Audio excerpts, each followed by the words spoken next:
Hello, hello, hello. Welcome everyone to another episode of our weekly Vento Aureo analysis. Today, episode 2, Bucciarati is coming. I don't really have much to say about this, so this might be a very short episode compared to like our hour-long episode that we had last week. This one I've already watched twice, so this isn't even a review. This is a review. And even then, I don't really have a lot of thoughts. Obviously, we've got the opening and the ending. Those are gonna be a lot of the things that I'm going to be talking about, but apart from that, it's pretty much a standard episode. It hasn't got the animation quality of episode 1, but it's pretty much what I expected over the course of the coming weeks and the coming episodes. I think we've gotten a better glimpse of what this show itself will look like as we get into the show proper, and it's not just the first episode. Which usually, in most anime, the first episode always has a lot better animation quality, a lot better art quality than any of the other episodes. So we're about exactly where I expected in terms of pacing as well. So if anything, this episode kind of proved to me that I have a pretty good grasp of what to expect from the JoJo anime now. And as we get to the future episodes, and when we get to part 6, you'll hear a lot more of me going, oh yeah, this is exactly how I wanted it to look.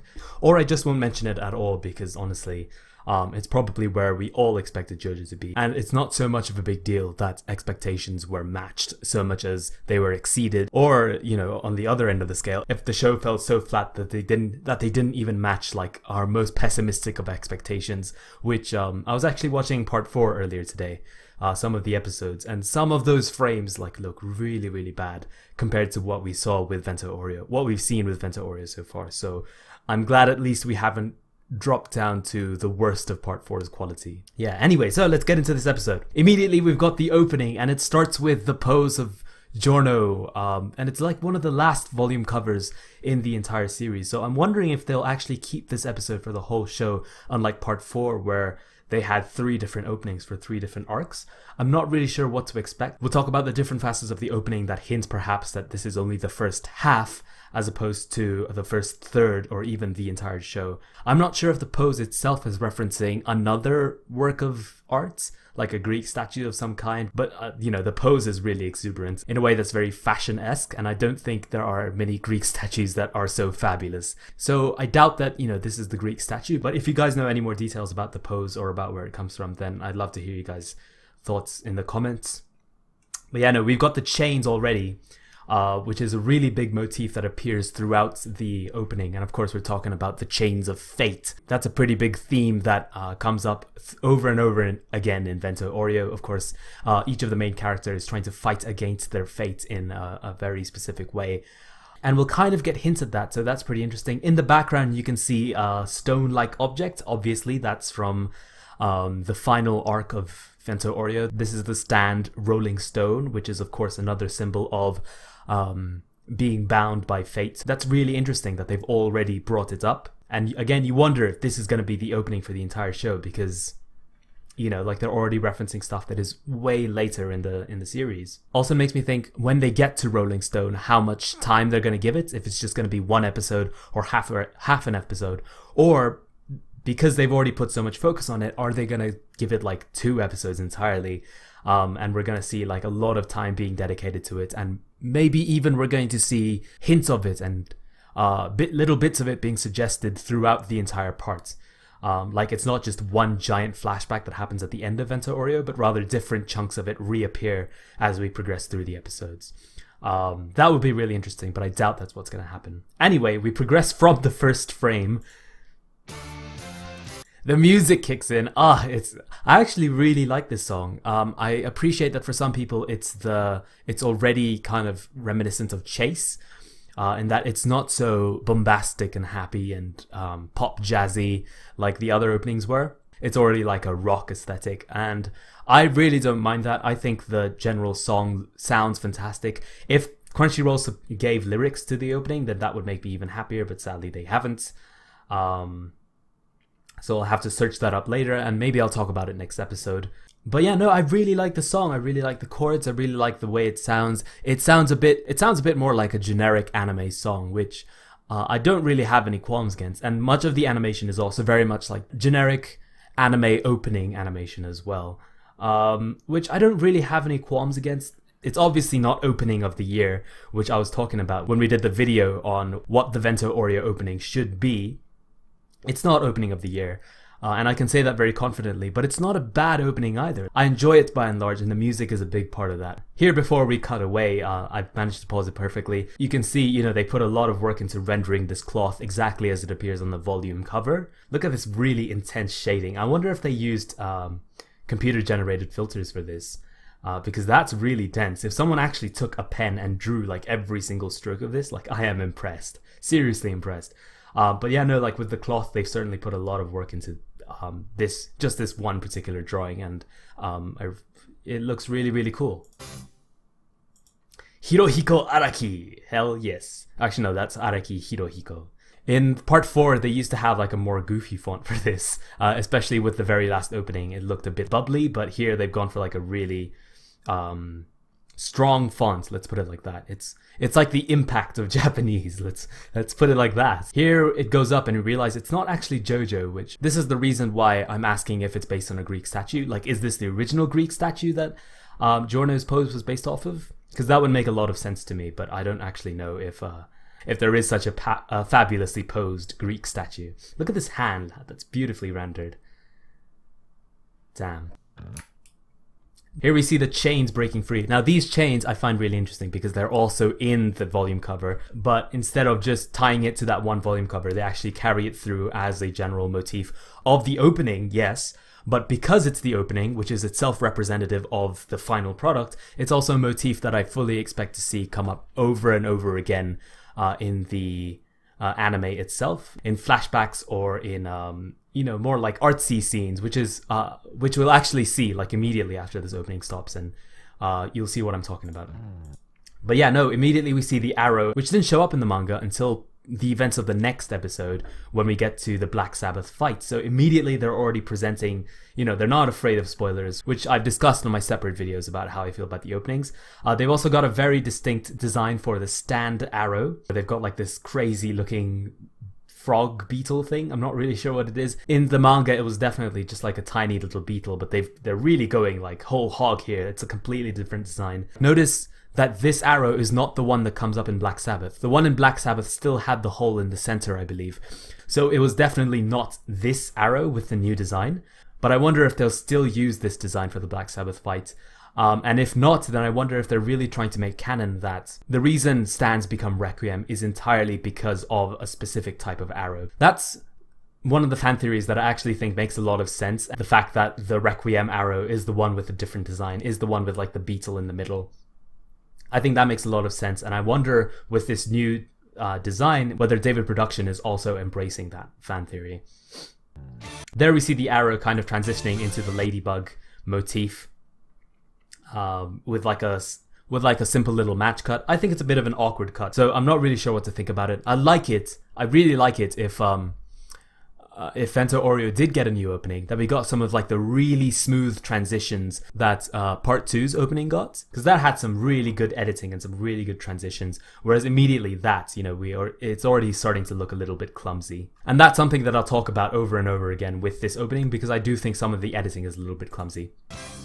So for example, that, right, like the J-O-J-O, like something about that I just don't think is as smooth or as exciting as, for example, the last opening of Diamond is Unbreakable. Like, we saw that really cool drawing where we saw each of the characters spelling out J-O-J-O, which I thought was really, really cool, and it's one of my favorite Araki drawings, and it was brought to life in the anime. Whereas here, it's like a very clean aesthetic, and like, look at this. Like, obviously we've got the arrow again here, and again, this one doesn't have a hole, but this is just like the title, and it's done in like this really kind of slapdash way, and I'm not sure that I entirely agree with it, when pretty much every other opening has had a much more creative way of introducing the title.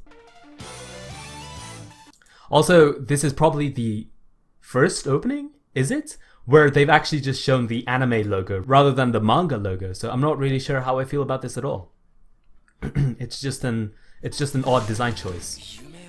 Here we get to, you know, when I say it's a generic anime opening, kind of, this is the part that immediately strikes you, you know, the J-rock vocals in the background, the guitars just kind of fading away. That's a very anime aesthetic, I think, and I wouldn't say it's a shame that JoJo is doing something similar, but I do think, JoJo has set itself up to be distinct from many other anime. I can appreciate why some people might not be happy with this particular opening. And yeah, the hand swinging down and blood. There's so many anime openings with blood in them. It's just ridiculous. To see that motif, I'm not really sure how to say it, but it's such a popular thing that to see JoJo doing it, we like to claim that JoJo is so unique from many other anime. And to see JoJo doing something that many other anime do it stings a little. Let's be honest, it does sting. It does sting a little, but they still do a pretty good job. I mean, talking of beautifully rendered hands, here's another one. This is pretty interesting. I'm not really sure what it's trying to reference, like chains coming out of blood. It's probably got something to do with the lyrics, actually, which, again, once Crunchyroll, or if Crunchyroll actually decides to put those up on screen, then I'd love to analyze it again with those lyrics. But yeah, no, what did I say? The chain motif, it's everywhere. It's in every single frame. It's also interesting that in this frame, that's not Giorno's body. Like, it's not colored the same way his face is. That's actually like a different color entirely. This is like his inner shirts, which obviously Giorno doesn't wear, so I'm not really sure what's going on with the coloring there. It does look better than if it was the same like beige color, but obviously that doesn't reflect the fact that his face is a different color to his chest. Minor detail. So when I said that the first preview probably won't have such an immediate hold on the aesthetic of the opening, I guess I was wrong, because this is pretty much exactly what the first preview looked like. The coloring, which looks fantastic by the way, oh my god. The dark blue with the barely visible line work here. And of course the light blue hair looks fantastic. This color scheme is just brilliant.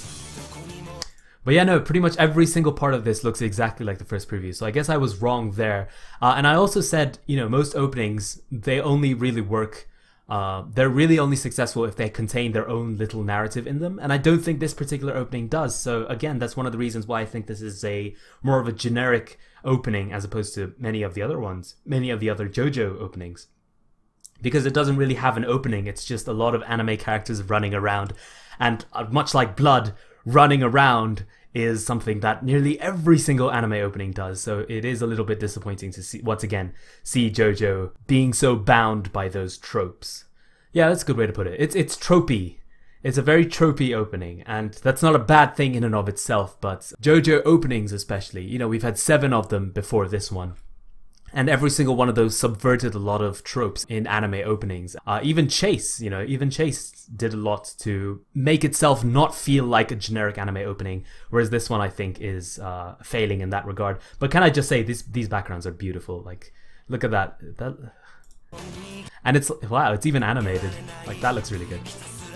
Again, the chains of fate surrounding Mista. I'm surprised they didn't do more to reference the number 4, because I certainly would have put a lot of like 4s everywhere. I'd have just been like 4, 4, 4.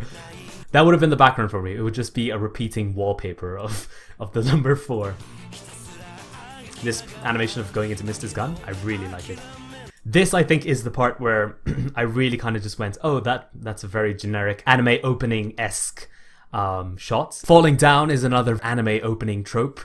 And then the wind blowing, yeah, that's pretty much in every single shonen anime opening, so I'm not really sure how to feel about that. That being said, I'm glad we got to see Trish kind of early. On the other hand, this does make me a bit fearful that they're not willing to update the opening as new plot points are introduced, because at this point Trish is just like a non-entity. Like, really, we don't even know that Giorno is going to be part of Bruno's gang, and we're already looking at the arc where Bruno becomes capo, right? So like this is at least like episode 6, I'd say, which if this opening gets played up until episode 13, like half the episodes that this opening gets played for, we don't even know who this character is.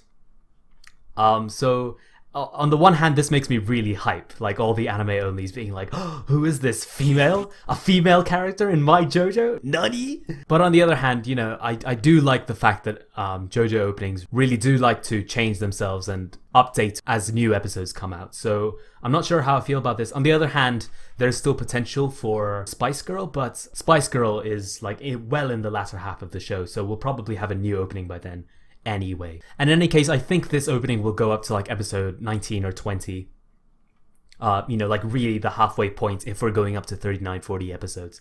So yeah, that's really interesting to see. But yeah, no, we see Trish. We see Trish. We didn't get a preview for Trish, but we certainly see her now, and she looks fantastic. She's upside down, so I can't, and she's got a play button over her face, so I can't really. There you go. Finally, I'm glad we're getting purple, pinkish hair, because I think that's like, obviously that probably hints at Diavolo having pink hair as well, which I think is really, really good. Her hair especially looks much longer than it did in the manga. I'm not sure where they're getting that from, because I always thought it was more of a bob cut, but here it's more of like a mullet, I suppose. So I'm not sure how I feel about that, but you know, they've rendered Trish really, really well. We'll see her better later, so I'll talk about her more then. This, I love this. They're doing such great work with the color schemes, and I think okay, I pause this at pretty much the perfect moment. The fact that the chains break around Trish, I think that's really, that's, you know, that's symbolism right there. Of course, Trish being perhaps most closely bound to her sadame, her fate, her destiny, being centered around, of course, the main villain, Diavolo himself. The fact that the chains break around Trish is really fantastic, because it is exactly Trish who most needs to break the chains around her and her bloodline. So that's really cool to see. This obviously a reference to... Is it obviously a reference? I'd say it is a reference to Rolling Stone, but Giorno wasn't in that. But, you know, like just the stone representation of a face, that's obviously Rolling Stone. And the fact that it turns to dust after it crashes from falling, that's obviously Rolling Stone. It's interesting that it's Giorno's face, though. I would have made it Bruno or Abbacchio, actually, considering that Abbacchio literally comes in on the next frame, holding the sands that came from Giorno's breakage. Here we've got another, this isn't the chain motif, but it plays into a similar role. It's an hourglass. I'm not really sure what to think of it. Of course, you can see here that it's turning into chains anyway, so, you know, they've certainly got that motif down. But the hourglass, I'm not sure really how it relates to Abbacchio. I was thinking like the fact that, you know, the hourglass flips upside down and the sands are actually flowing backwards. That's meant to represent Abbacchio's time reversal ability. Not time reversal. Well, you know what I'm talking about, like his ability to go to witness events in the past. But other than that, you know, the hourglass is a very strong image that has a lot of connotations, obviously of time running out, which perhaps is relevant for Abbacchio considering what happens to him later in the show. I don't really have a good understanding of why they would use this image. If anyone has any thoughts, and I'd love to hear it in the comment section below. Also, I don't know if you guys have been noticed, but they've been going from like the really super heavily shaded aesthetic. Every single character has been going to like an aesthetic that's more vector-like. I'm not really sure what to think of about that, but it does look damn cool. So I ain't complaining, you know. This, like here, they really nail it with Narancia. I think that like piece by piece transition, is that a good way of saying it? From this fully realized and shaded Narancia to this, and it's shaded in a different way, and then this. And then this. It's like there's light coming from over here, and then it slowly progresses around until eventually Narancia is just completely shaded. It's such a cool design choice. I mean, there's parts of this opening that I think are really fantastic. It's just not as prominent a part of the opening as I would like. So like, imagine if that little aesthetic thing took up more than just the 3-4 seconds that it took. If that was like 10 seconds. Then that would have been like a really weighty part of the opening, and it would have been really cool to maybe see the actual light going from one point here, you know, like if they actually focused on animation rather than just on visual effects. But then on the other hand, you know, they're still playing with the motif of the chain, and so I don't fault them for like this. I mean, look at what this represents, like Narancia actually being surrounded by the chains. And literally, you know, well, unable to escape. I think it speaks for itself here. And knowing what happens to Narancia, I think that's, you know, that's a really tragic thing to see. There's parts of this that I really, really like, but if they actually gave it more time and they made it more prominent, then it would have been much, much better in my opinion. But they just rush by it so quickly. Because they have so much to show, I think. That's one of the problems that I have with this. They have to show all 6 characters and their little moments. You know, they had Mr. They even had a little bit of Trish, which, like I said, I didn't expect. Oh my god, I just paused it, and that's not Giorno, that's the friggin' cop! That's the cop! Oh my god, they're actually blowing me away now. That's the cop. Obviously, it is the cop. That's fantastic. Oh my god, that's brilliant. Oh, that just sent shivers down my spine. No, Abakio, no! Okay, that makes me really sad now. And that makes a lot more sense on why he's holding the sand from the shattered stone below. And why he looks so despairing and sad. Oh my god, Abakio, my heart, no!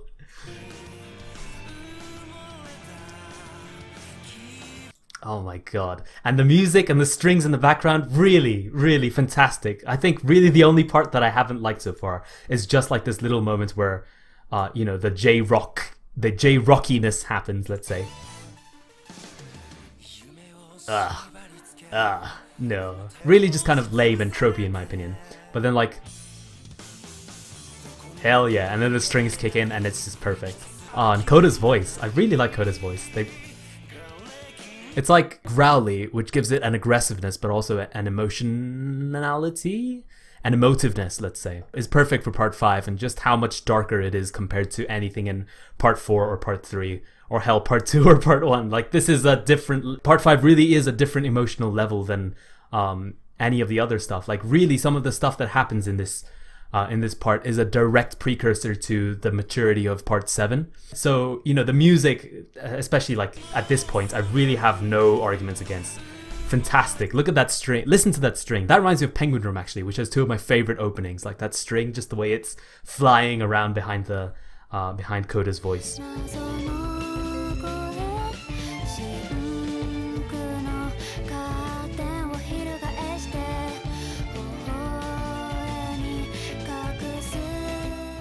And all of these, you know, fate-bound, tragic characters. Obviously, we have Abakio going right into Mr. Narantia, what am I saying? And he's like walking into smoke, which this smoke, this cloudiness, right, is almost, it's such an Araki-esque thing to do to show people like going into the clouds as a way of representing there. And spoilers for part 5, obviously, for this entire video. And for this entire series, actually. Araki did it with Bruno as well. It's such an easy and beautiful way to represent death. In Christian theology and in classical art as well, there's this idea called apotheosis, which is to be elevated from the mortal plane and made divine. And obviously that requires death, right? And this is pretty much exactly what it looks like. Normally it's ascension. But in Araki's visual language, you know, here's the clouds. When Bruno dies, there's actually even like cherubs playing like harps and shit, and they're like little babies floating around Bucciarati as he ascends into heaven. It's a really cool idea, and I'm glad, you know, they're playing into that visual style with Narantia, who specifically has probably the saddest death. Not the best death in JoJo's Bizarre Adventure, but probably the saddest death in terms of how it comes about and just the suddenness and... Oh my, I shouldn't talk about it. No, I'm tearing up.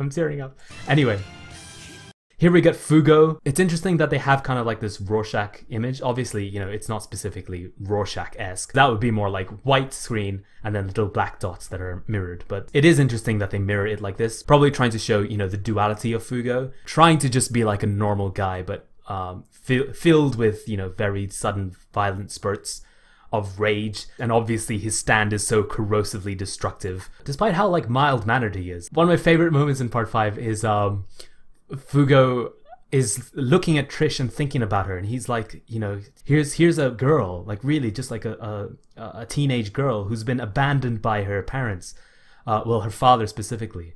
And now finally she's about to meet her father. Like, what's that gonna be like for her, and is she gonna be okay? And then Mista comes out of nowhere and he's like, hey, you looking down Trish's top? And Fugo's like, wait, what? And then he like starts blushing and he starts making excuses for himself, and he's like telling Trish, please don't tell anyone I was looking down your top, even though I wasn't. It's a really funny scene, and so he's really naive in that way, but he's also got probably the most dangerous stand in all of JoJo's Bizarre Adventure in terms of how much chaos it can wreak without even his participation, let's say. And the fact that it's pretty much a suicidal stand. Like, if he doesn't use it properly, he will die. That's a really tragic place to be. And I guess, you know, talking about the ink spots, there actually are a little bit of ink spots in the background. So again, like more Rorschach ties perhaps, but I'm not really sure what it's hinting towards or why. If we look at Purple Haze feedback and we consider Fugo to be in a very rough place psychologically, then we can maybe imagine that, you know, this is a prompt for us to psychoanalyze, you know, who he is and why he's got the stand that he does. But anyway, no, I was saying, like, look how cool this little shadow effect is. That's cool. This is the stuff that digital allows, that if you wanted to do, you know, with cell shaded animation, with traditional hand-drawn animation, you definitely couldn't do. But then, well, what's JoJo doing? It's marrying the aesthetic of traditional cell shaded animation, these thoroughly shaded characters, shaded with like vast planes of their faces rather than just like little triangles and such, which most anime do. So this is really like a marriage, a union of the best of cell shaded traditional hand-drawn animation and what digital permits and allows for. Again, like, no qualms with the visual quality of this opening. Going back to the video that I made about the opening, what, like a month ago now? Which you can find on my channel if you want. I did say, you know, wouldn't it be cool if the aesthetic that we got for the opening looked like what the promotional material gave us? And obviously they didn't, because it's not overwhelmingly penned in, and it doesn't look fluid and loose and all that, but it still does look fantastic, and especially the way they're playing with the vector shading and all that stuff, I really, really enjoy. So anyone who complains about the way this looks, I think probably needs to get their eyes checked, or they're just outright lying because they don't like change and they'd rather have the CG openings back. Here we've got the Fugo vector coming out, which I thought was a little bit weird. I thought they'd at least show purple haze coming out of this, like, see, like, this is definitely a Rorschach thing, right? Like the thing in the background right now, if I stop shaking my mouse and the play button disappears, that's definitely Rorschach. And so the reason why I thought purple haze would come out is because that's definitely like a this confusion, this muddled mess, but also this symbol of psychological distress, let's say. This is a really good place for purple haze to be coming out of. But instead, who do we get? We get Fugo himself, once again, in vector form, although he is in purple haze's colors. So beautiful. I mean, like, look at the hair. It's so clean, but it's so beautiful. And then, okay, wow, okay, they just... See, this is what I mean by the editing. Like, you think... There's a certain rhythm... and the backgrounds. You can see the backgrounds for yourself. I mean, they're beautiful. There's a certain rhythm that the opening has set us up for so far. Like, they show a few seconds of Giorno, they show a few seconds of Mista, they show a few seconds of Trish, then Abacchio, then Mista, then... I'm going too far. Then Narancia, then Fugo, then Bruno. And so we're 50 seconds in right now after showing those 7 characters. So that's, you know, that's a pretty steady pace to be going at. And you think that pace is going to be consistent for the entire opening, because that's, you know, that's what the core of editing is. It's to establish a rhythm, and it's to build on that rhythm rather than interrupting it and upsetting the flow of the work. And I think especially with Bruno, Bruno's just not doing much. He's literally just walking at the camera. And it's really not an aggressive thing that builds into what we're about to see. And that's a sequence of really rapid cuts that builds the action very quickly. With stand reveals. And I paused that at, oh my god, at the perfect moment, dare I say. But yeah, no, we see this little section of everyone summoning their stands. And it's so sudden, and it's so not set up by the editing and the choreography that it just flies past, and you don't get to notice like all these really cool details, like look how good Giorno looks there, look how good Gold Experience looks here, but they all just blah, blah, blah, blah, blah, blah. It's like, oh wait, what, stands what? And it's such a shame, because like some of this is really, really good artwork. Like look at this. Seven looks a little bit weird there, but you know, like this is our first real look at Sex Pistols, and it's just like half a second, dare I say, and it's not enough to be excited or engaged by the fact that we are looking at their stands, and it's a pretty, you know, cool moment all told. Obviously they like leap out at the camera, and we barely have time to register what they are, let alone the fact that like Mista's in the background or anything. It's just so sudden and weird. This, I think, is maybe what they should have done, where it's static, but it's more a focus on lighting, right? Lily Blues looks really quite cool there. Well, really quite angry there, actually, really emotional, whereas Abacchio looks a lot more sullen, playing perhaps on his inner emotions, obviously looking at his psyche, which is what stands are supposed to represent, you know, your inner soul, versus the outward expression, ego and id, Jekyll and Hyde, you know, all that stuff. Ah, frick. See, like, it's so fast. I couldn't even pause in Narancia properly. Narancia, of course, Aerosmith is 3D, but we'll talk about that more when Aerosmith actually comes out. I do think Aerosmith looks friggin' fantastic. I don't know if anyone's complained about the CG, the 3D CG, but if you have, then you're an idiot because it looks fantastic. I'm glad they didn't just like paint it flat colors and said, well, there you go, this is Aerosmith. When you see it in the anime proper, it doesn't look like really flat and terrible like most anime CG does. You know, it's properly shaded. You know, like all these black lines are properly baked into the texture of the plane itself, which if you look at what Berserk did, for example, like the CG Berserk, where it tried to automate this particular aesthetic by like having the lines be drawn wherever the shadow was. That was such a weird and terrible aesthetic that it just looks horrible. And here they've actually done it justice. So yeah, like really fantastic job with Aerosmith. But we'll talk about that more when we actually get to Narancia's episode and the way he uses Aerosmith. Immediately pause because that's all. Look at Purple Haze. Look at how angry he. Oh, that's fantastic. And his eyes. I can't wait to see the Purple Haze episode because this is terrifying as heck. Frick, I messed it up. Really, like, it'd be so cool to have spent a lot more time on just these frames, even, like, just to see what, you know, just to indulge in these designs and be like, oh my god, what is that? That's a terrifying looking stand. But, you know, like, every single one of these go by so fast that it feels like such a waste. Fugo's hand looks really, really good here. Whoever's doing these hands is talented. Let's just put it like that. Like, really, they've got... I'm glad that they're doing the hands, let's put it like that. The face, Fugo's face is a bit wonky there, but whatever. And then finally, Sticky Fingers, who looks fantastic. And in fact, you know, you can see some of the more penned in details that I was talking about. Like, look at that, like just the small little details that go into every little facet. Like, look at going down Bruno's face, for example, going down Bruno's clothes, across his shoulder there as well. Like, there's so many little details. That it would have been cool to see an opening that looked a lot like this, but obviously that would have been a lot of work.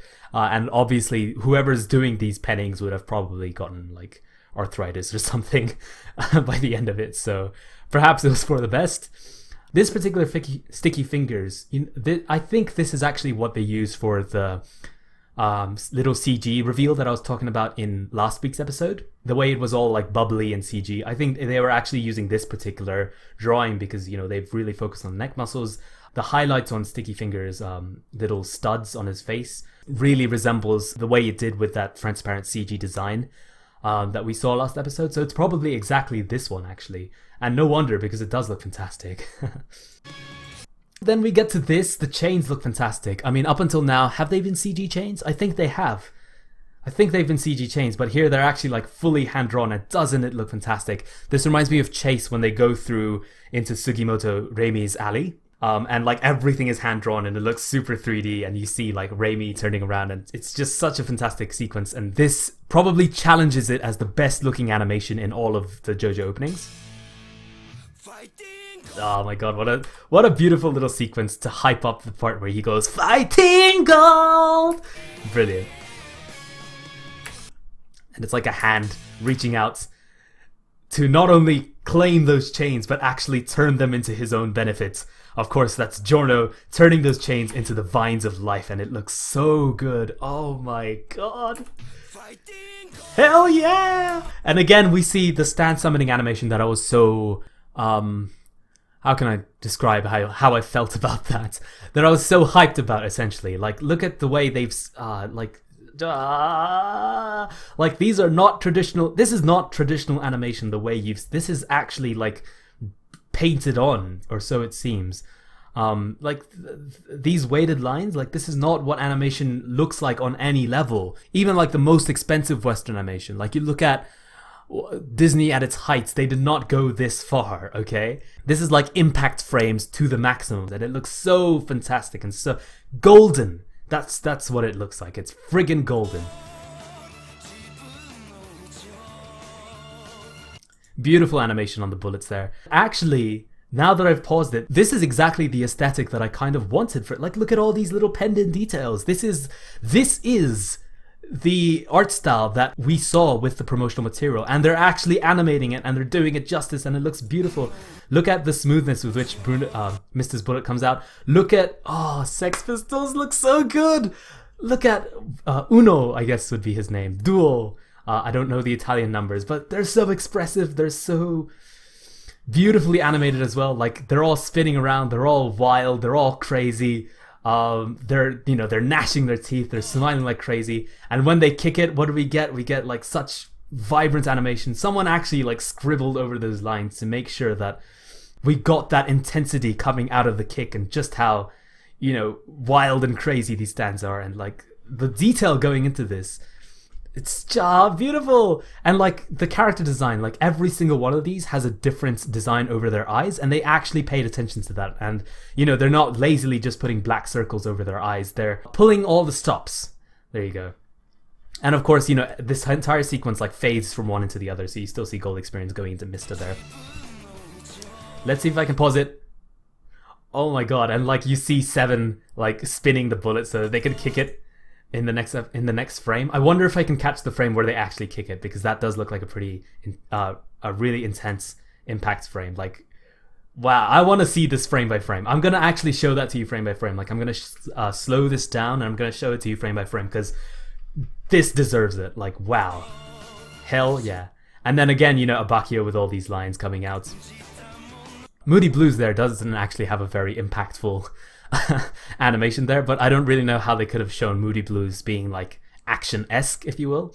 But yeah, no, then we have, there you go, Aerosmith being all CG and smooth and beautiful.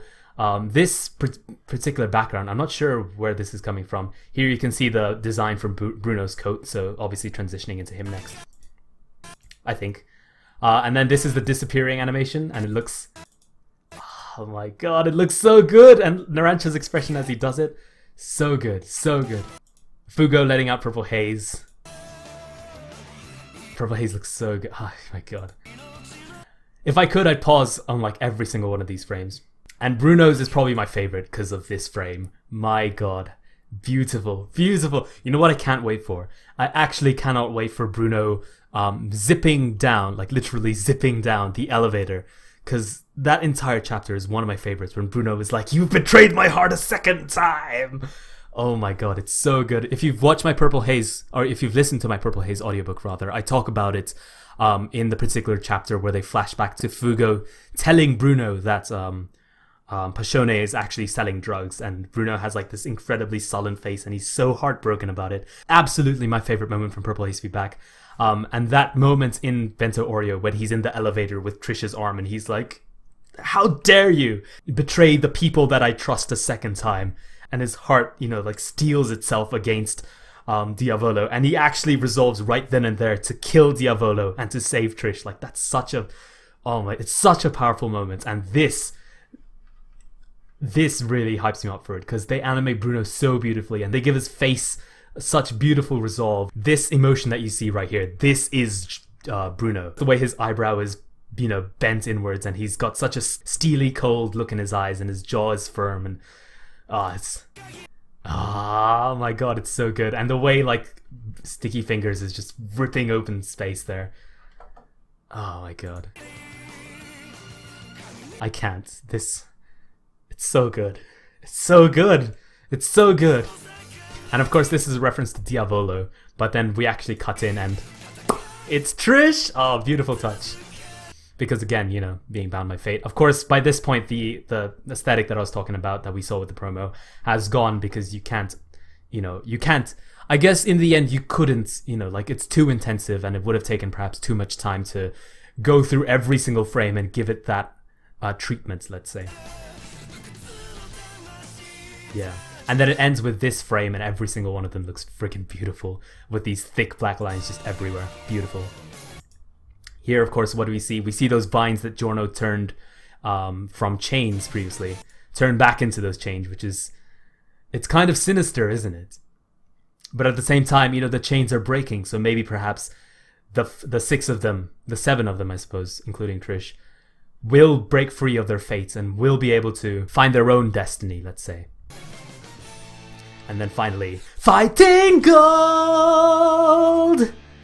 Beautiful. I love, like I said, I really love the song, and Giorno, and I really love the visuals as well. I love Giorno here.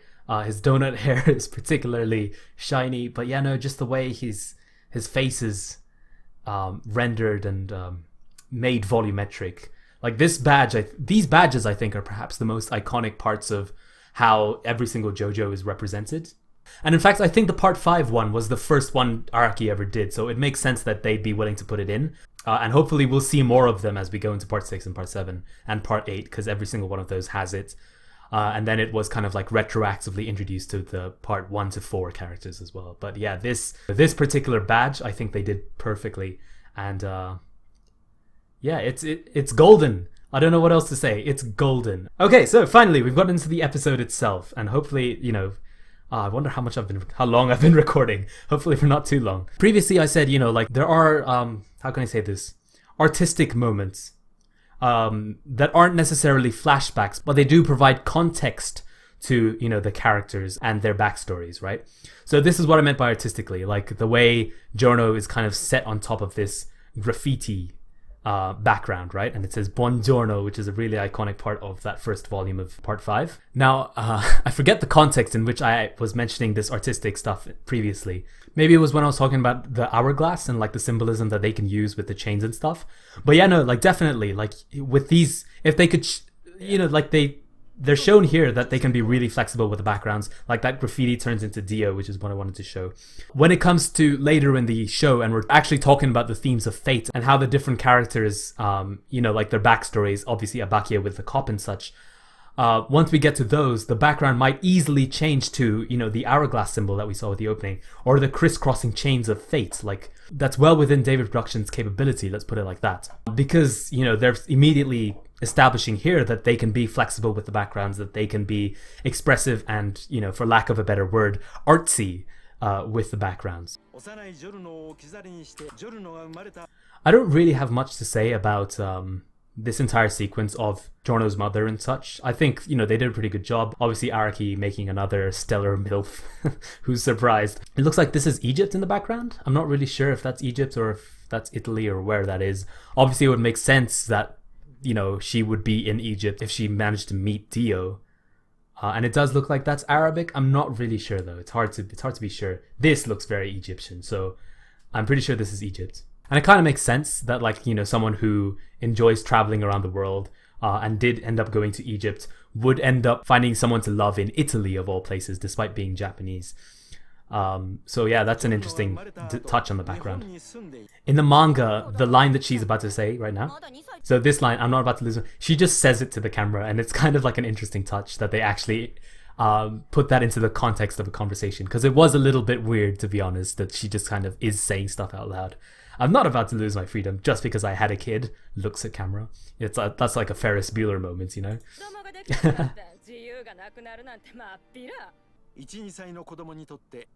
They did this scene so much justice. Like, the way... Oh no, Giorno!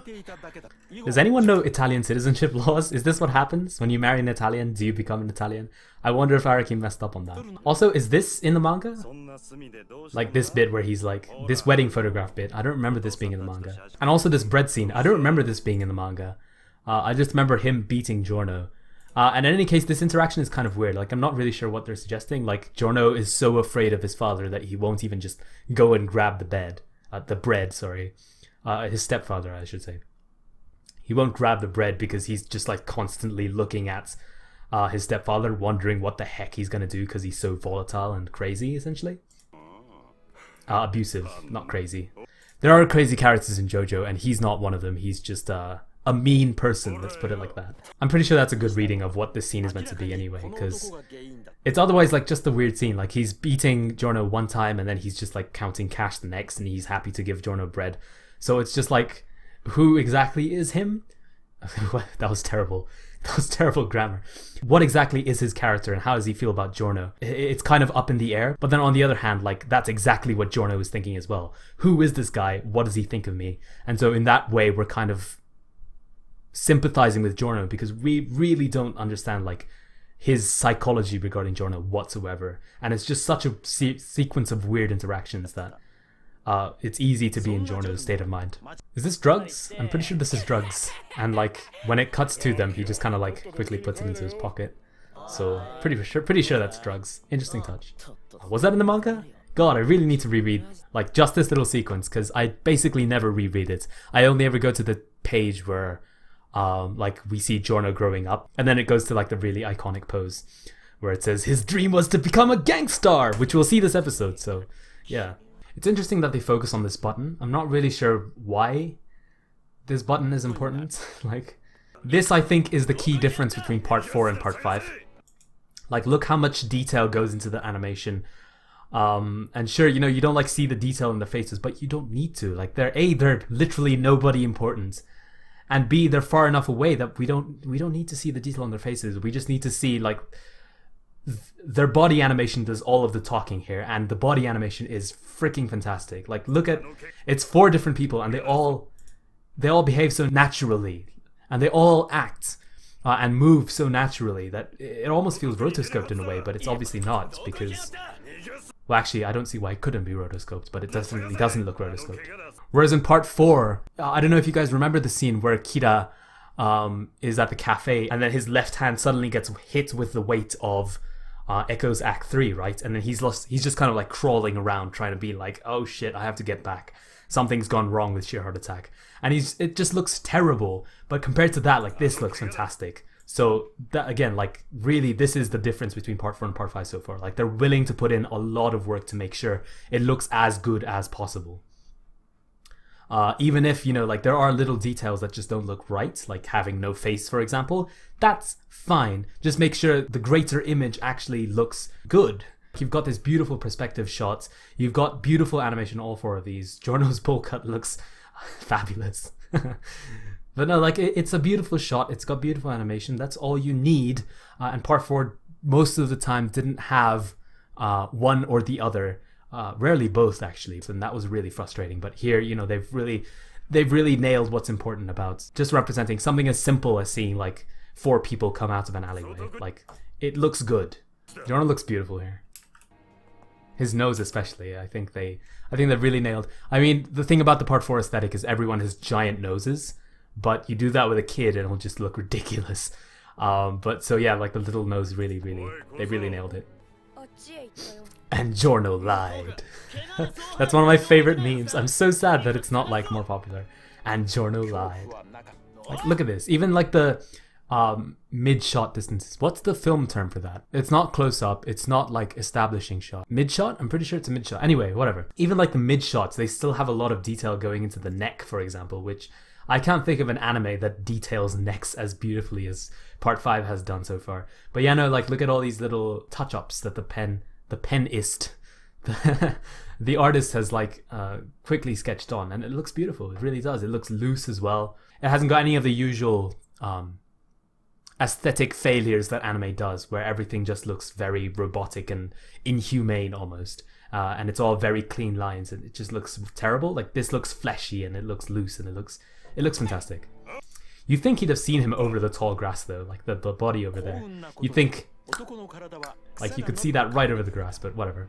See, like again, like they focus on the button and it's like, what's the big deal with the buttons? He looks beautiful. The shading rather. He looks evil, but the shading looks beautiful. This is such a quick sequence of frames in the manga, and here they spend like another 2-3 minutes on it, and it's kind of funny when you think about it that way. Like they could have easily montaged that entire panel, or that entire page, to save a lot of time. Like 3 minutes is a lot of time, but instead they actually like devote a lot of screen time to every little incident. And they even add a couple more, like this ice cream thing. Surely this ice cream thing isn't in the manga? Question mark? Yeah, I really need to reread this entire section, because I'm more fascinated by where, like, you know, we see him growing up. I think that's a very interesting way of kind of like skipping the time between a flashback to now, instead of being like, well, he was a kid and then something really interesting happened and now we see him and this is what happened when he found someone who liked him. And instead it's like, no, you know, like a little bit happened and he started smiling, which we'll see soon enough. He learns how to smile, and then from there, you know, like he grows up and he learns to get respect, and then, you know, he learns to trust others, and we slowly see him grow up to the person that he is, and that feels really, really natural. And the text that goes over that in the manga is, in his heart, a calm breeze blue, I think, a calm wind blue, depending on how that was translated. And just the combination of the two really makes it feel natural that this young Giorno did indeed become like this really charismatic, calm, collected person who we see, you know, smile even when he gets caught red-handed stealing someone's luggage, right? And this is definitely an added scene. And it's an interesting added scene because we see Giorno, or rather Giorno sees, you know, his idol, his hero, actually doing something horrible, like killing someone. But he still, you know, he still idolizes him, and he's like, hey, it's you, you know, like, I saved your life and you've really helped out, so, you know, I just wanted to say thank you and it's gonna be really cool. But no, he's just like, no, don't talk to me because you don't want to be part of this world that I'm in.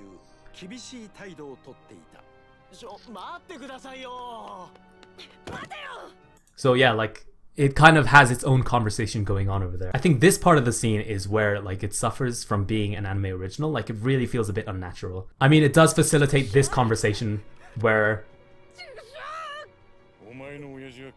Yeah, like, he can defend himself by saying this, like, your dad was scum and I killed him because he was selling drugs to children, right? And obviously Giorno recognizes that morality and he's like, wow, you know, even though a gangster is a gangster, right, he can still have a sense of morality and he can be like, you crossed the line when you sell drugs to children. So this scene does facilitate that conversation, but on the other hand, this conversation could have easily happened with Giorno straight away. It could have been this guy who's actually telling Giorno, listen, I don't want you to be part of the gang scene because it involves doing this kind of shitty stuff like killing people, for example. And yeah, you know, sometimes you can introduce your own morality to it. Sometimes you can deliver justice to the people who are doing horrible things like selling drugs to children, but, you know, it's still within the context of the fact that he's breaking the rules of a gang that otherwise doesn't apply to any sane system. This is a completely different law or a morality than a normal human being should live by, and that would have been a really interesting conversation for the two of them to have. And Giorno, just because he's a kid, doesn't really quite get him and still is like fascinated by the idea of being a gangster. That's how I would have done it if I had this scene, if I could have added this anime original scene. It's funny how the children in JoJo look like more adult-esque than some of the adults. Yeah, see, like, imagine if this came out of the fact that Giorno literally just had a conversation with the gangster and the gangster was like, no, we do evil things. And then Giorno was like, I don't think you do evil things. And then, like, despite this conversation that they have, he's still like, I want to be a good person. I want to be a good gangster. I want to be a gangstar! But yeah, no, this is exactly the sequence that I was talking about, and I was really happy that they decided to represent it properly. What would have been even better if they actually, like, animated him growing up like so. But that's probably asking for too much. And in any case, you know, they nailed it. Like, this is exactly what I was talking about, and it looks fantastic. In his heart, a calm wind blew. A golden wind! Can I just say how happy I am that Crunchyroll didn't just translate this as gangster? Like, gangsta. Hell yeah. And that was a really bizarre cut. What would have been really cool if they went that sequence, and then the opening, and then we get into this, because that was like a bizarre and weird cut. It's kind of interesting that they essentially had to recap like the last 2 minutes of the previous episode, because in the last episode we actually saw Giorno summoning Gold Experience, but here he's not actually supposed to summon Gold Experience. Like, he's meant to surprise Bruno with it, so they kind of had to like redo this entire sequence. Interesting use of CG in that, like, the background isn't CG, but some of the stairs and such, and obviously this is clearly CG, so interesting use of composition, the composite 2D, 3D thing there. So yeah, like, at this point in the previous episode, Giorno actually summoned Gold Experience straight away, but here we see it's like more of a subdued summoning. Subdued summoning, that's a cool phrase. And again, they're using the same CG thing, and obviously, you know, like, this is a hand-drawn Gold Experience, but they've got like this really cool filter that they're putting on top, and it's like manipulating light behind, and it just looks fantastic. It's really cool. I like the little touch they put on the background there, like the painting aesthetic. I'm not really sure what to call it. It looks like crayons, actually. So here we finally see the reveal of what the hell Giorno's stand is, but it's kind of interestingly done in that it's at a dilemma, right? Like, he knows what his stand does, but at the same time he doesn't know how it reacts in certain situations. It's interesting that we see this conflict as Giorno actually experimenting with his powers, and this happens constantly over the course of Not only part 5, like Giorno wondering like how the hell does my stand even work at this point, and which is how he actually figures out that he can use his stand to heal people. But also it's a constant part of part 6, where Jolene receives her stand from the stand arrow, and she's not born with it, so she has no idea how the power even works, right? So like a lot of that she figures out, and we see her figuring it out on screen. Then there's part 7, where again Johnny receives the stand, and he's like, oh my god, my fingernails are spinning. So, you know, that's really interesting as well. And I believe nearly all of that comes from this attitude that Giorno has of like, I don't actually know what my stand can do at this point, and I'm willing to experiment to find out. Like, there's a lot of things he could have done at this point. He could have ripped the pole out and he could have turned it into a snake or something. Gold Experience is probably one of the most flexible stands around, and that it can do pretty much anything that Giorno wants it to, by the fact that there are such an incredibly large amount of animals that can do crazy things. But instead, you know, he decides, hey, if I can punch someone, why not punch them with my stand and deliver them a lot of life force while I'm at it. So that's a really interesting plot choice, I think. His eyes are closed. That's such an interesting choice, because like literally Bruno is right on top of him, about to punch the shit out of him, and he's just, you know, his eyes are closed and he's resolved to do this. It's brilliant. Then stand summoning animation.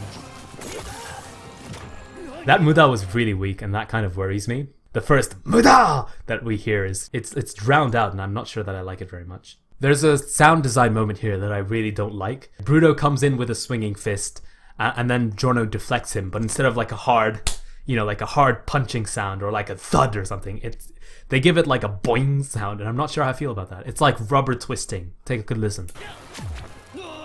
It sounds so like weird and bad. That looked really good though. Like the whole of the build up of, you know, Giorno swinging his fist and the fist is glowing. Let's see if I can pause on that. Oh my god, brilliant. And just all of this, like the lines are black, the shading is golden. Yes, hell yes. Kind of a shame that they would put so much work on the stand summoning animations, but then the stand withdrawing animation is still just like a fade out. I wouldn't say it's lazy, but it is a design choice that saves money. And it's not as creative as actually like drawing every single frame of it withdrawing. I love this. Beautiful, beautiful animation there. Just whoosh, and the cloud, like, this is what you see in anime most of the time. Like, Nani? How is he moving so fast? But here it's like, it's an illusion for Bruno. And that's a really cool choice, I think. This I think representative of the majority of what Vento Aureo will look like. Yeah, yes, it does look a bit weird, but it's nothing as bad as, you know, like part 4's worst moments. Like, it is just a little bit odd, but hey, that's what you get when you're not like friggin' Disney or something. In any case, the close-ups look beautiful, so no point complaining. That's really good animation. If you sped that up, that would probably look really good, actually. I mean, as a plot point, this is really interesting because there's so many similarities between what Giorno... that's a perfect frame to pause it on. He looks so confused, just like, oh, what? There's so many similarities between what Bruno is experiencing right now and the nature of a stand. This ethereal projection of your own mind. It'd actually be really interesting to think that this is sticky fingers, except for the fact that it doesn't make any sense whatsoever, because if he punched Giorno, then that would have actually hurt Giorno.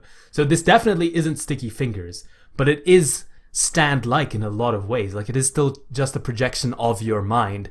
It's just like not in the way that stands have been built up so far. So I wonder what the distinction is between this and sticky fingers. I wonder what you guys think as well. I wonder what Araki thinks, actually. Like, how is this different from what sticky fingers is, what a stand is? Because in my opinion, this is what a stand is. The closest real life parallel to a stand would be something like this. Like, if you could project yourself into the real world and it's just another version of you that's a bit more powerful, that's a bit more willful, right? Then how would it behave? And this is how Bruno's would behave, right? Except for the fact that he can't actually hit Giorno. Ah, the music! Oh, the animation! I wonder if this is digitally enhanced, like interpolated. So they had to draw by hand fewer frames. Because this is really smooth. Like, this is probably the first anime I've seen that actually did something at 24 frames per second. Like, look at how smooth this is. Beautiful. Beautiful. Beautiful. Even the way like Gold Experience is moving is really, really smooth, and I wonder how much of that is digital manipulation. Beautiful VFX there. It's interesting how like natural this one black eye looks. When in like part 4, whenever they tried doing this aesthetic, it always looked super weird. Like they just have like black eye, their eyes would just be shaded completely back and it would just be so out of place. But here it looks really natural and it doesn't feel forced at all. So I wonder what exactly about this aesthetic makes this feel normal. This is really smooth, not smooth, this is really good animation here. You know, there's a lot of frames going into Giorno just like cuffing and heaving. There we see more of like the traditional stand animation. So obviously they're not going to go big dick every single time that the stand comes out. But even then they still had like the little golden flare on the line art. So, you know, it's not so lazy that they're just going to have it fade in is what I'm mostly happy about. This looks beautiful. The two of them together. Giorno looks especially like Dio here, in my opinion. Something about his hair, I think. This line reminds me of Part 7 a lot. You're always prepared for the possibility that... Oh no, what am I saying? Not Part 7. Of Code Geass. You could end up being the one disposed of. You know, like the sword. The one who takes up the sword must be willing to be killed by the sword as well. It's something like that from Code Geass. Zipperman! I'm not sure how I feel about this summoning animation I've seen. Like, there's a zipper that comes out and then he unzips himself from within, I don't know, non-existence essentially. Like this background, we see this later when we're just looking at Bruno's void space. I'm not really sure what to call it, but like whenever you look inside his zipperness, you see this exact effect. So I guess the idea they're trying to show is that Sticky Fingers is kind of coming out of the void in this scenario. It's a grand animation, let's put it like that. Like every little part of the body is moving in like a really big arc. Subtle is obviously not the word for it, and I'm just trying to pick a good antonym to subtle, and I guess grand is a good way of putting it. We've talked about how some of the other stand effects, like the transparent glassy thing that I was talking about last episode, that was really subtle and that was really interesting. So they're kind of going for two different aesthetics now. Like obviously there's the more subtle transparent thing that they had before, but now here it's like, let's go completely wild with stand summoning animations. When I was talking about intensity back when I was talking about the openings, that's the kind of intensity that I was talking about, right? Like Zipperman Zipperman doesn't just like come out of nowhere and then punch a Gold Experience with a lot of force. He's actually got this extravagant summoning animation, and like he's got this whole arc as he builds up to the punch. When he finally makes fist-to-fist contact with Gold Experience, like that's a big weighty hit, and it's even got like the big bass sound effect that JoJo likes to just put plop onto big stand attacks. So even though that punch was really just like a very minor thing, it was made weighty and significant by this entire animation that they built into the wind-up. Giorno there, you only saw it for a moment, but he was really shocked at Zipperman's strength. And yes, that is what I'm going to be calling it for the... No, I'm not. I'll be sure to call it Sticky Fingers from now on. Zipperman. Fucking hell.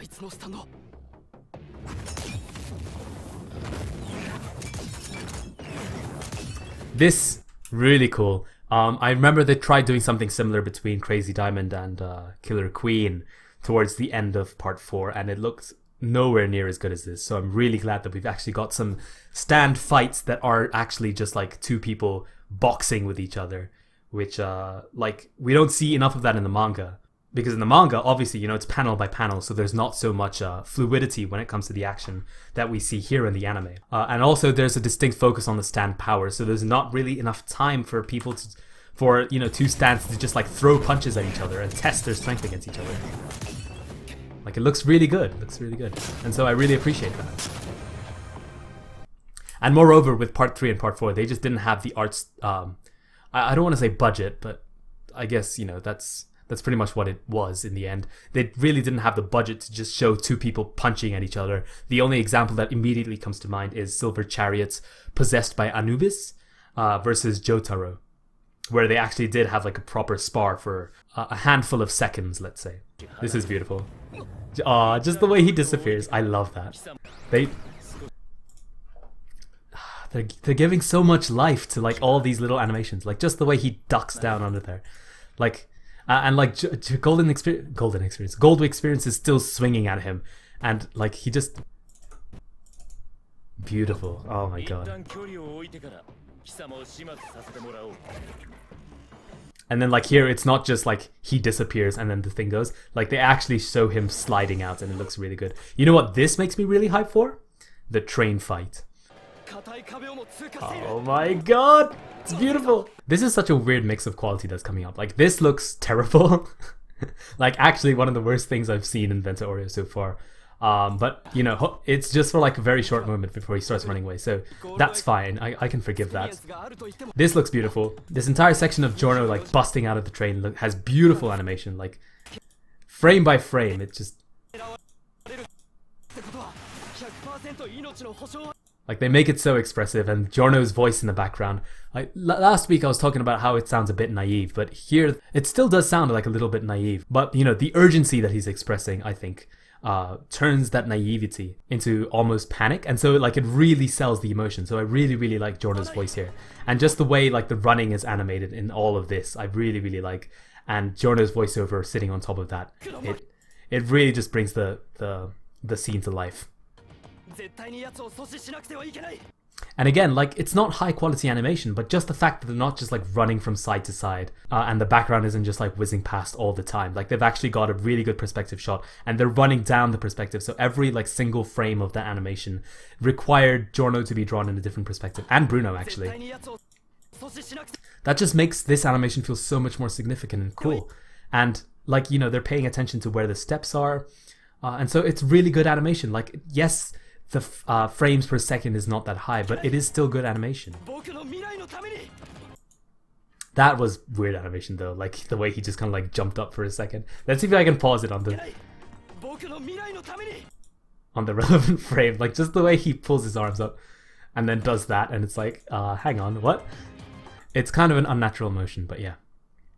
But yeah, no, like the vast majority of that scene was beautifully animated, even though the frame rate was a little bit low. So that's a distinction that I don't think a lot of anime fans really get. You can have high quality animation even if it's low frame rate, and you can have terrible animation even if it's a really high frame rate. So to all those people who drew like 60 frame per second interpolations of otherwise generic and terrible animation, like I just cringe at that, really. This is weird animation though, like let's be very clear about that. Some of it is still weird. I'm not saying that JoJo is entirely amazing, but some of it is and some of it isn't. Later we find out this guy's 13. Like no, he's not. Come on, he's at least like 20 something.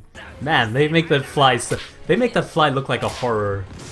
Like they edit it as though it's like some kind of horror monster. Like it's really just freaky. I think that's the last time we see... Is it the last time we see? We might see in Black Sabbath again. Someone hitting one of Giorno's creations and thus imparting pain onto themselves. Giorno's so cool here. I think this is the part where we really see like his morality. Like, yeah, I can be evil sometimes, but honestly, you probably deserved it because you were trying to hit a fly with every single ounce of power that you had. So, you know, that's just your fault that you've wrecked yourself, boy. Remember his reaction to Koichi. When Koichi punched the tree and he crashed into the ground, Giorno was like, listen, you should probably have suffered much greater injuries than what you did, but because you're really nice, you know, you got away with basically no harm whatsoever. And I really respect that, he says before he walks away on the rooftop. It's a really interesting trait for a protagonist to have, I think. Like, hey, I can be a bit evil sometimes, but I'm really only evil to people who are dicks, essentially. I love this. It's you know, there are some details that are a bit flawed here, but I love the intent of it. Like just the way the two of them walk towards each other really gives me Josuke versus Kira vibes. In fact, Jotaro versus Dio vibes as well. And I love this. Like I've talked about choreography like at least a couple of times now, but this is really brilliant. This is like a showdown in a spaghetti western, right? Like they're just staring each other down. And of course Bruno is going to try and bait Giorno into hitting his fake arm. But more than that, he's also provoking Giorno into just like attacking. Like, what are you going to do about this arm? Like right in your face, huh? What are you going to do? Are you going to punch it? You know, are you just going to let me get this close to you without doing anything? It's really cool. I really like it. Color change! Color change! Hype! I think this is the first color change. Giorno with white hair. Oh my god, it looks brilliant. This is fantastic. Like it's just the two hands fighting against each other.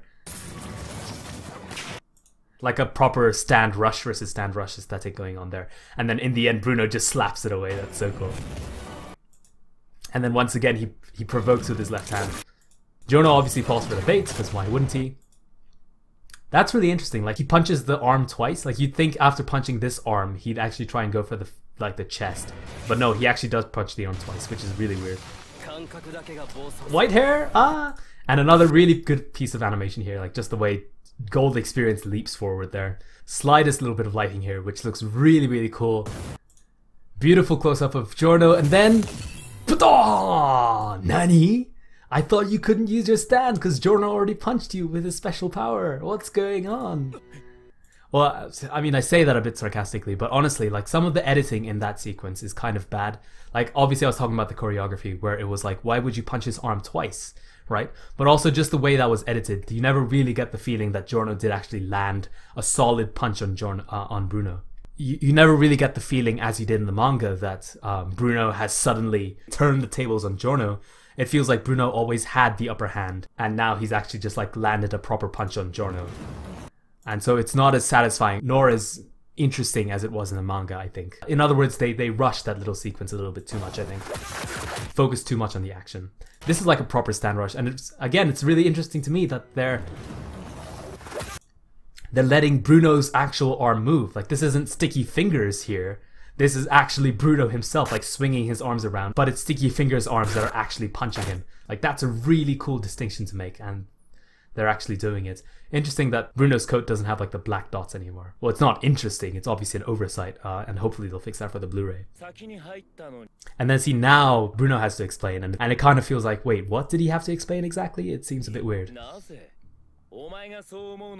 Like, we're not wondering that because we just thought, oh, Bruno is a better fighter than Giorno, and we never really got the chance to think that, hey, Giorno's won, and then, oh no, he hasn't. Bruno's turned the tables. It's just like Bruno always has felt like he's winning, so this just comes out of nowhere, I think, in my opinion.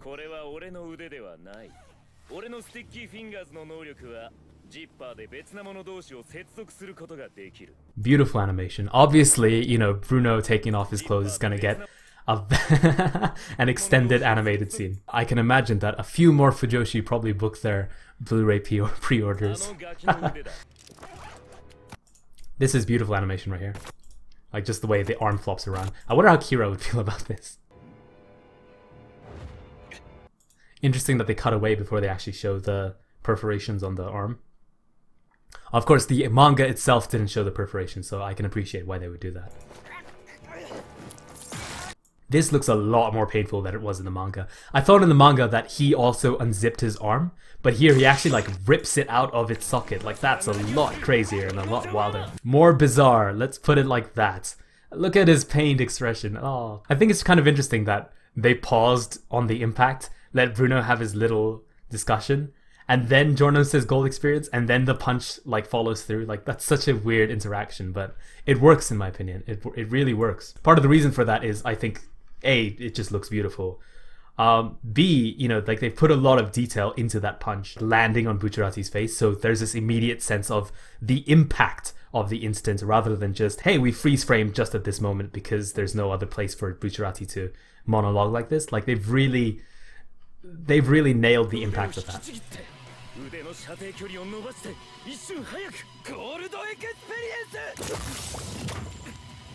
And then the color changes back. And it's like, oh no!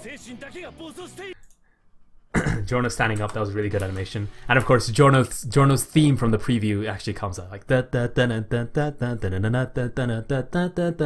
right, like that comes back, but it's much slower, and it reminds me of the beatdown theme from Diamond is Unbreakable, like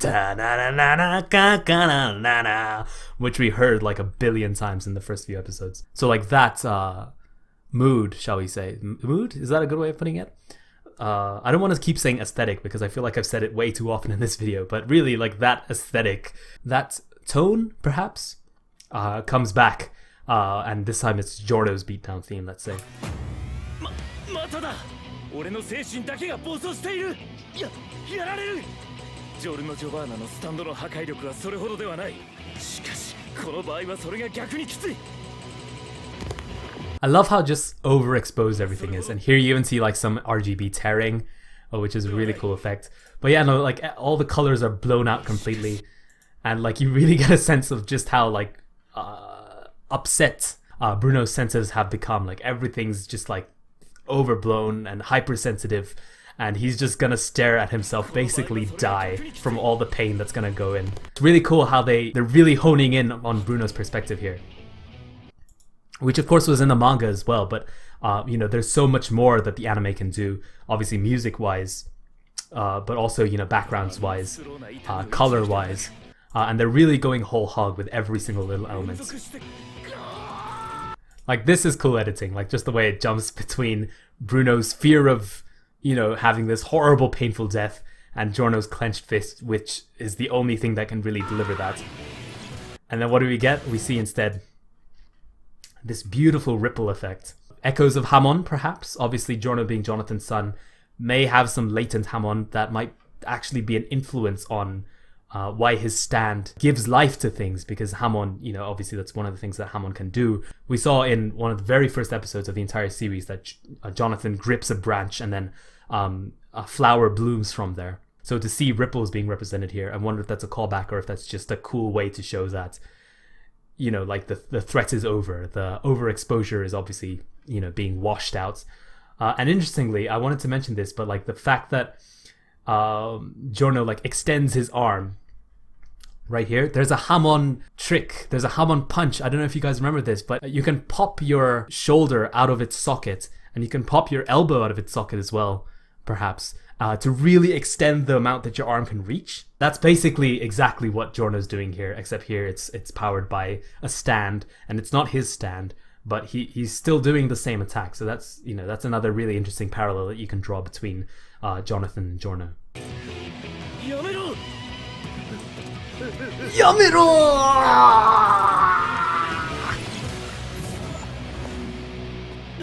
And then again, the same claim that he made for Koichi, you're a good person. So, you know, like you can see immediately what Giorno values because he's repeating it. And this is something that Araki likes to do, but Araki has never actually done to define characters. Like, what do we get for Josuke, right? Like, Josuke can't bear to hear people insult his hair because he'll just snap instantly. And we got to see that, what, like 3-4 times within the first 2 episodes?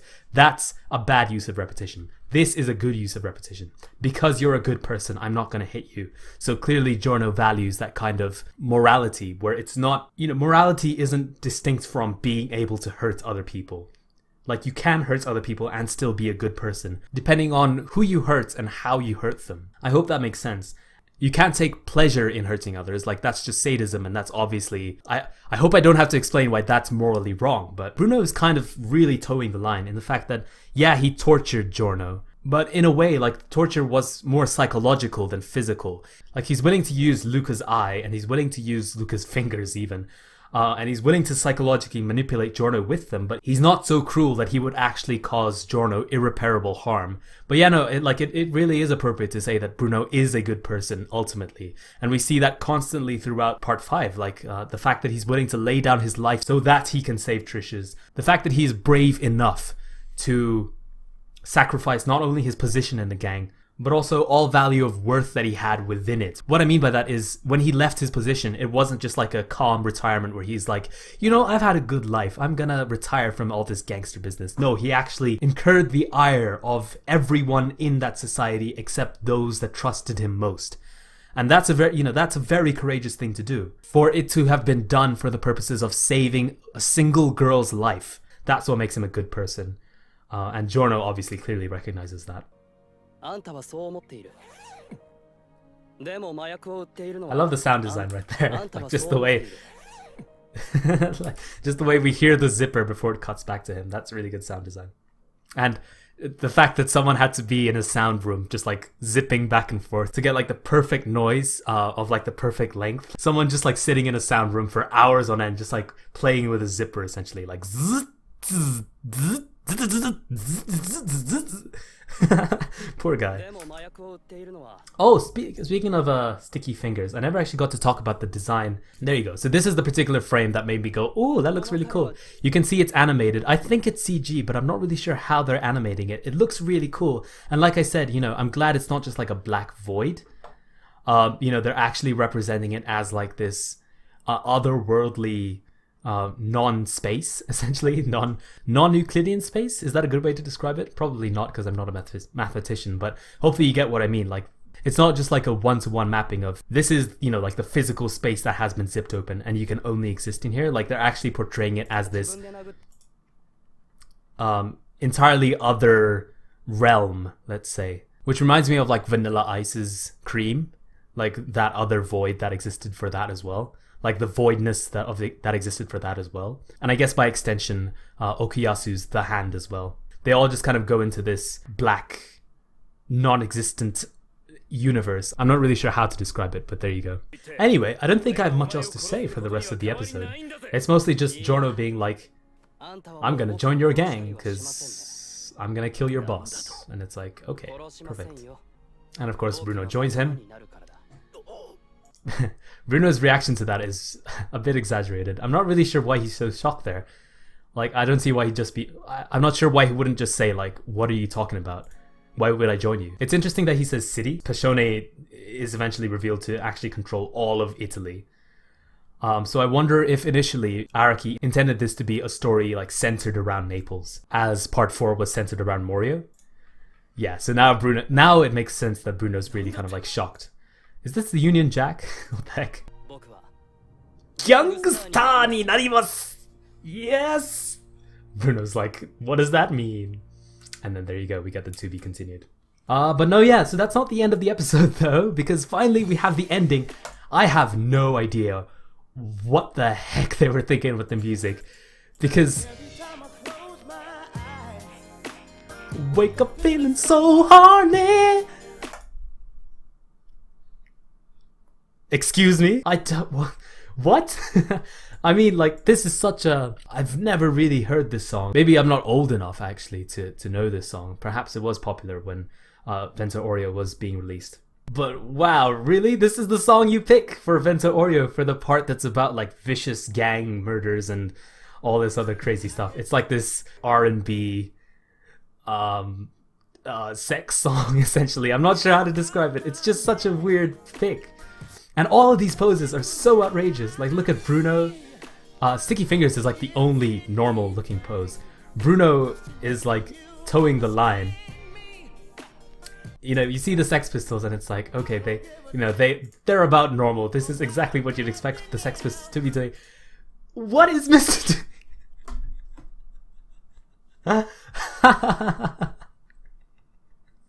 Oh my god, Mr. What an outrageous pose.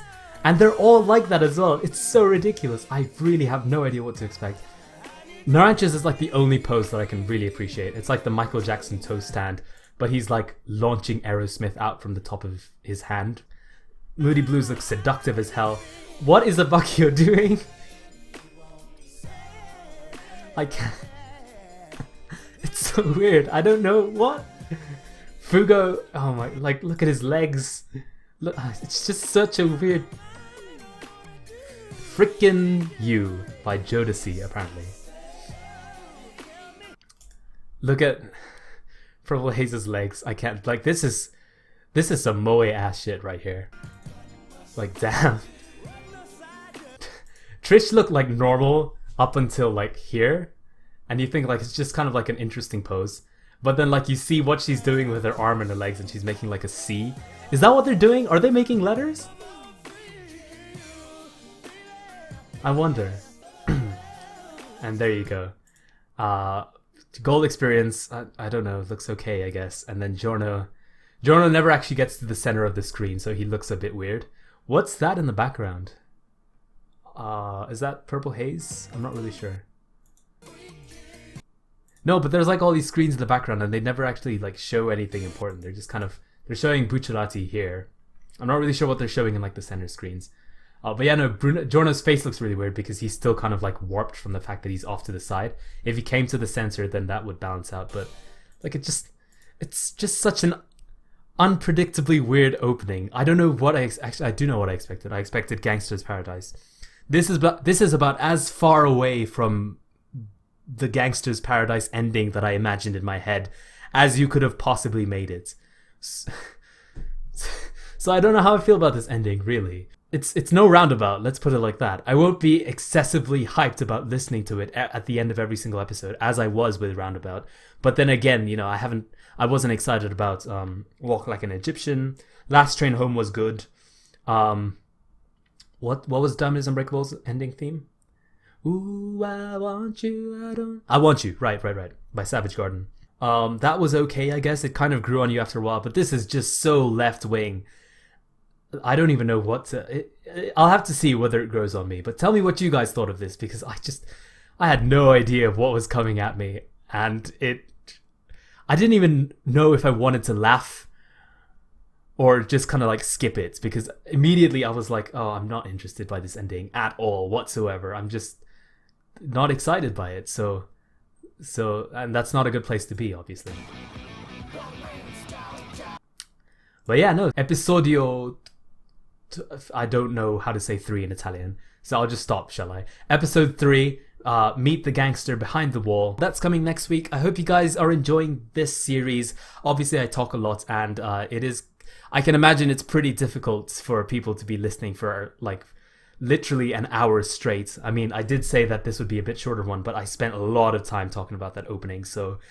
this is probably going to be a really long one as well. I hope you guys are enjoying it. I love reading your guys' comments, especially the ones that talk about stuff that happened throughout the video, because, you know, it really does mean that people are listening to everything that I have to say, and that really motivates me to talk about it more. Coming home from university on like a Friday evening and just talking for hours about JoJo, essentially. Like, what's a better way to spend a Friday evening, right, guys? It really does mean a lot, and I hope you guys stick around for the remaining, like, 37 episodes, I suppose. Hopefully this doesn't get copyright struck. The one last week has been copyright struck again, which is really annoying, but it's only for certain European countries, so it's not as bad as it was before. It is just such a pain to be constantly rebutting against copyright strikes, and it's like, even though I have the right to be using this footage. So from here on in, I will be either cropping or mirroring. This one you'll notice was mirrored, but if this one also gets copyright struck, and it's not because of the audio, then I'll start just like mirroring and cropping, and it's gonna be not as good as I want it to be, but that's just the price that I'll have to pay to get this content up on YouTube, and, you know, share it with people who are equally excited about part 5 as I am. Okay, that's enough talking. Like really enough talking. I think my voice is gonna have like a violent uprising with me at any moment. It's gonna go on strike. So before that happens, let's end the video.